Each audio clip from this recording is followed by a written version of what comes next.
Concrètement, ça veut dire quoi? Ça veut dire que tous les navires qui ont été construits avant le Dreadnought sont donc en état d'infériorité technologique très net par rapport au Dreadnought. Qu'est-ce qu'ils deviennent, ces navires? Ils sont complètement obsolètes. Ils sont mis à la casse. Le jour où, en 1906, le bateau est mis en service, tout ce qui flotte est devenu totalement obsolète. Aucun bateau au monde ne peut se mesurer au Dreadnought. Ça mérite vraiment le terme de révolution militaire. Ah, c'est une vraie révolution, c'est une rupture totale avec ce qui existait avant. Parce que toutes ces nouveautés ne sont pas seulement des nouveautés qui apportent un avantage ponctuel, elles sont réunies dans un bateau intégré, qui font qu'en fait, on a un bateau qui est bien plus fort que la somme de toutes ses parties, si je puis dire. Il y a vraiment quelque chose un bond en avant qui est réellement considérable. Attendez, si vous me dites qu'on envoie à la casse toutes les marines antérieures en 1906, l'immense flotte britannique est envoyée à la casse, et pour les Allemands, c'est une possibilité de repartir à zéro. Absolument, et ça, les Allemands comprennent très vite qu'en sortant ce bateau, les Anglais, en fait, se sont tirés une balle dans le pied. Les Anglais dominaient sur la mer, ils avaient des effectifs largement supérieurs à tous ceux des autres marines. Et en fait, en sortant ce bateau, tout devient obsolète, y compris les cuirassés anglais. Donc ils annulent d'un seul coup tous leurs avantages. Les Allemands se frottent les mains en se disant « formidable, on va se contenter de copier ce bateau, d'en construire autant que les Anglais, et on va faire jeu égal avec eux. » Donc c'est un risque absolument gigantesque que d'introduire une technologie qui redonne finalement à l'adversaire la possibilité de revenir à niveau. Comment se fait-il que les Anglais aient pris ce risque? Ils ont parié sur quoi derrière? Sur leur capacité à produire plus que les Allemands? Je pense que les Anglais n'ont pas exactement bien envisagé toutes les conséquences qu'il y avait à sortir ce bateau. Ce bateau, il est en fait le fruit de deux réflexions parallèles. Il y a d'abord une réflexion technique qui consiste à dire de toute façon tout le monde est sur ce coup, l'artillerie lourde centralisée, unifiée, tout ça, il y a des réflexions partout dans le monde à ce moment-là, vaut mieux être les premiers parce que comme ça on va garder notre suprématie. Ok, on va essuyer des plâtres, mais on va avoir de l'expérience et ça c'est important.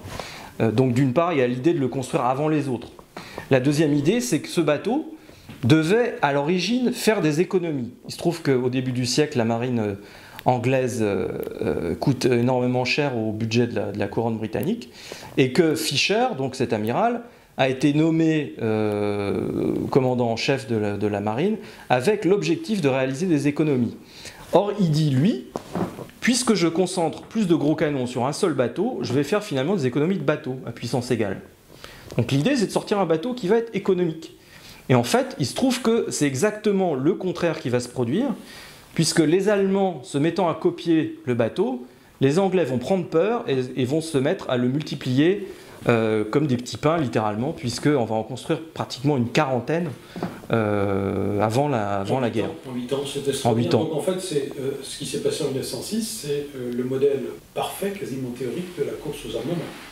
Exactement, ça ressemble énormément à ce qui va se passer après avec les technologies, à la fois la multiplication des blindés pendant la guerre froide ou des bombes nucléaires. C'est une espèce de course en avant, tout le monde se met à construire, essayer de construire plus que l'autre pour le dépasser. Sachant qu'à ce jeu-là, l'Allemagne a un avantage industriel, notamment dans la production d'acier, ils sont très forts, mais ils n'ont pas l'expérience des chantiers britanniques.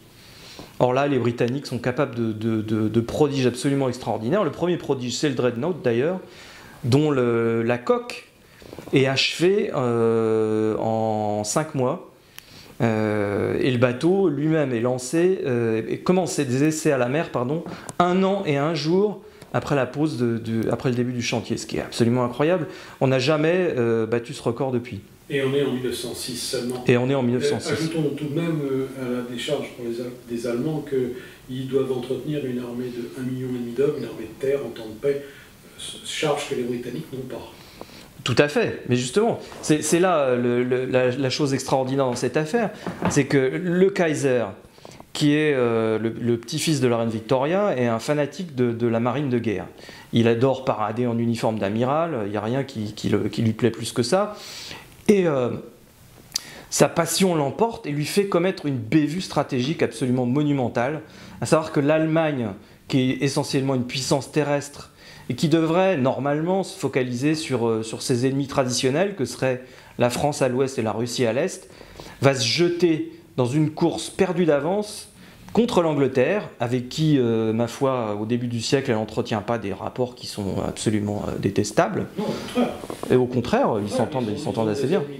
Le russe et le français, traditionnellement, il y avait au contraire un vrai terrain d'entente, voilà. Allemand et britannique. Et avec le Dreadnought, le Kaiser saisit cette espèce d'opportunité par orgueil, par passion, qui va littéralement effrayer l'Angleterre et faire que l'Angleterre va se jeter dans les bras de la France et de la Russie.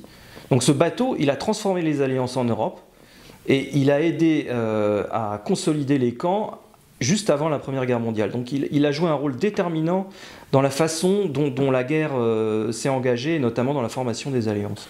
Bon, cette histoire, on l'aura compris, ravit la rédaction de Guerre et Histoire, parce que c'est quand même une histoire qui montre quoi? Qui montre qu'une transformation technique peut avoir les plus extrêmes conséquences dans la grande histoire avec un grand H.